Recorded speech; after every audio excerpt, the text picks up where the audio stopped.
Merci. La parole est à Monsieur Guy Tessier. Merci, Monsieur le Président. Après mon collègue et ami Herbillon, ma question s'adresse à Madame le ministre de l'Éducation nationale. Je souhaiterais, Madame, vous alerter sur les difficultés de recrutement que rencontrent les professeurs des écoles du premier degré.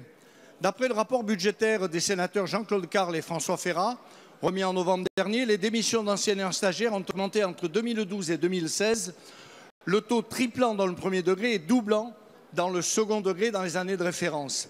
Jusqu'en novembre, les recrutements sur la liste complémentaire pour pallier les démissions des professeurs stagiaires fonctionnaient normalement. L'Académie faisait appel aux candidats sur la liste complémentaire dans l'ordre du classement.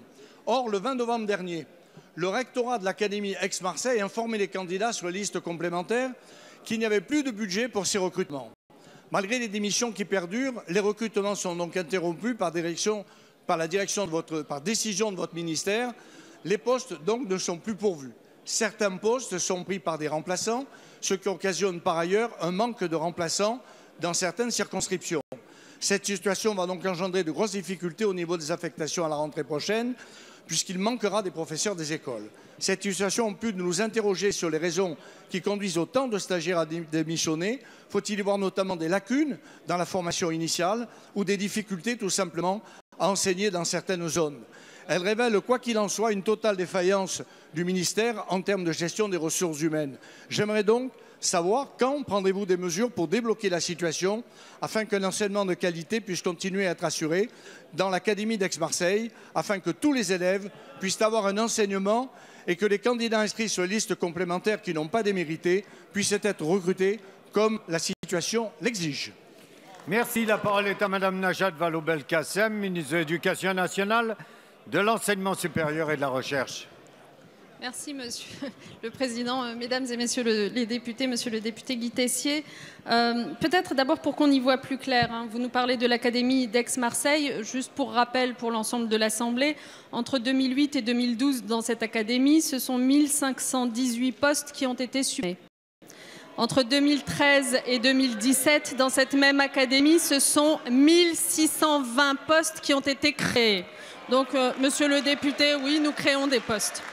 Et d'ailleurs, pour vous répondre sur le premier degré, rien qu'à la rentrée qui vient, à la rentrée 2017, ce sont encore 200 nouveaux postes qui vont être créés pour le premier degré, ce qui va permettre, je vous remercie de l'appeler de vos vœux, d'avoir cette priorité au primaire, cette préscolarisation des enfants de moins de 3 ans, ce plus de maîtres que de classe qui fonctionne si bien, mais aussi des moyens pour remplacer les enseignants absents ou pour assurer la formation continue des professeurs.